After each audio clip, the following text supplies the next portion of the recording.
로컬 소식입니다. 이번 주말로 다가온 크리스마스 연휴에 남가주 전역에 음주운전 집중 단속이 펼쳐집니다. 캘리포니아 고속도로 순찰대 CHP는 오는 22일 저녁 6시부터 크리스마스 당일인 25일 밤 12시까지를 집중 단속 기간으로 지정하고 이 기간 주요 프리웨이뿐만 아니라 로컬 도로 곳곳에서도 음주운전과 안전벨트 미착용 그리고 과속 등에 대한 대대적인 단속을 벌인다고 밝혔습니다. CHP에 따르면 지난해 크리스마스 연휴 캘리포니아주에서 교통사고로 23명이 숨졌고 621명이 음주운전으로 체포됐습니다. 캘리포니아주 운전면허증 발급을 위해 DMV를 찾는 한국인들이 한국 여권 인식 오류로 발길을 돌려야 하는 사태가 잇따라 발생한 것으로 나타났습니다. LA 총영사관은 최근 한국인 10여 명이 캘리포니아주 운전면허증 발급을 위해 DMV를 방문했지만 한국 여권이 인식되지 않아 운전면허 신청이 불가능했다는 민원이 잇따라 접수됐다고 밝혔습니다. 이는 새롭게 바뀐 DMV의 신원 확인 프로그램이 한국 여권을 인식하지 못했기 때문이란 설명입니다.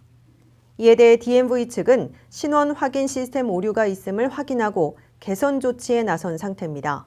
또 DMV 측은 조사관이 직접 LA 총영사관으로부터 최근 한국 여권 인식 오류로 운전면허증을 발급받지 못한 한국인 명단을 넘겨받아 재심을 실시해서 신원을 확인하기로 했습니다.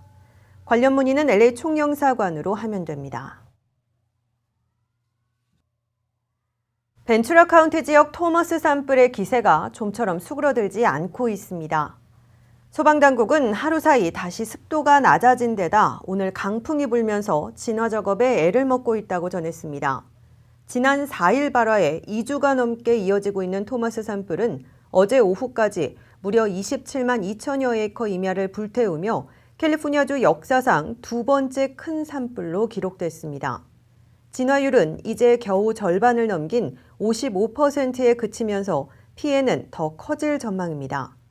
현재 피해는 캘리포니아주 최악의 산불로 27만 3,200에이커 피해를 냈던 지난 2003년 10월 샌디에고 시다 산불과 불과 1,000에이커 차이밖에 나지 않습니다. 산불은 산타폴라 지역에서 시작돼 벤투라 카운티와 산타바바라 일대 주택가를 덮치면서 750채 주택과 274채 건물을 전소시켰으며 18,000여 채의 구조물을 여전히 불길의 위협을 받고 있습니다. 소방당국은 현재의 진화율과 기상 상황 등을 고려할 때 앞으로 2주 정도 더 지난 다음 달 7일쯤이 돼야 완전히 진화될 것으로 예상했습니다. 전국의 렌트비가 지난 수개월 동안 주춤한 가운데 LA 카운티는 여전히 가파른 오름세를 보이고 있습니다. LA 카운티의 렌트비는 전국 6위를 기록했습니다. 문지혜 기자가 보도합니다. 전국에서 수개월간 렌트비 상승률이 주춤했음에도 불구하고 LA 카운티 일대 렌트비는 고공행진하고 있습니다. 부동산 웹사이트 줌퍼가 최근 공개한 보고서에 따르면 이달 LA의 평균 아파트 렌트비는 샌프란시스코, 뉴욕, 산호세, 워싱턴 DC, 보스턴에 이어 전국 6위를 기록했습니다. 특히 지난 분기와 비교했을 때 올 4분기 중간값이 대폭 올랐습니다. LA의 원베드룸 평균 가격은 4.8%포인트 오른 $2,200, 투베드룸은 1.3%포인트 증가한 $3,180였습니다. 원베드룸의 경우 지난해보다는 무려 8%나 뛰었습니다. 가장 큰 오름세를 보인 지역은 라데라 하이츠와 웨스트체스터 플라야델레이로 각각 10%와 12% 증가했습니다. 글라셀팍과 사우스 센트럴 LA는 7%의 증가폭을 나타내 상대적으로 완만한 상승선을 그렸습니다. LA에서 가장 렌트비가 비싼 지역은 지난 분기에 이어 올 겨울에도 산타모니카와 베니스로 조사됐는데 원베드룸 평균 가격이 각각 $3,090와 $2,900로 집계됐습니다. 이는 퍼시픽 팰러세이즈 $2,690, 베벌리힐스 $2,685보다도 높은 가격입니다. LA의 원베드룸 중간값 $2,200 이하인 곳으로는 웨스트 LA, 실버레이크, 그레이터 윌셔가 꼽혔으며 벌먼스퀘어 일대가 $1,090로 제일 저렴했습니다. 플로렌스와 히스토릭 사우스 센트럴이 $1,100로 그 뒤를 바짝 추격했고 LA 한인타운도 $1,650로 하위권에 속했습니다. RKTV 뉴스 문지혜입니다. 미국인의 73%가 올해보다 내년이 세계가 덜 평화로울 것으로 예상하는 것으로 조사됐습니다. 퀴니피액 대학이 지난 13일부터 18일까지 유권자 1,230명을 상대로 실시해 오늘 발표한 조사에 따르면 18%만이 내년에 세계가 더 평화로울 것이라고 답했습니다. 경제가 더 좋아질 것이라는 응답은 52%로 더 나빠질 것이라는 응답 38% 전망을 웃돌았습니다. 총기 규제가 더 엄격해져야 한다는 의견이 59%로 나타났으며 의회가 총기 폭력을 줄이는데 충분히 노력하지 않고 있다는 답도 67%에 달했습니다. 이스라엘과 팔레스타인이 공존하는 방안을 찾아낼 수 있을 것이라는 전망은 48%, 찾아낼 수 없을 것이란 전망은 41%로 각각 파악됐습니다.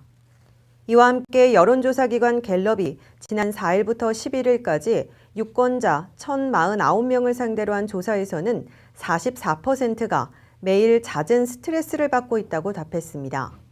이는 지난 2001년 9.11 테러 직후보다도 2%포인트 높은 겁니다. 매일 가끔 스트레스를 받는다는 응답 비율도 35%에 달했습니다. 스트레스를 거의 받지 않는다는 비율은 17%, 전혀 받지 않는다는 비율은 4%였습니다. 성추문에 휘말린 민주당 엘 프랭컨 상원의원이 내년 1월 2일 의원직에서 물러난다고 의회 전문 매체 더 힐이 그의 대변인을 인용해 오늘 보도했습니다. 지난달 성추행 의혹이 불거진 뒤 사퇴는 없다며 완강한 태도를 보였지만 피해를 주장하는 여성이 계속 늘어나며 민주당 동료 의원들까지 사퇴를 압박하자 프랭컨 의원은 지난 7일 의원직 사퇴를 예고한 바 있습니다.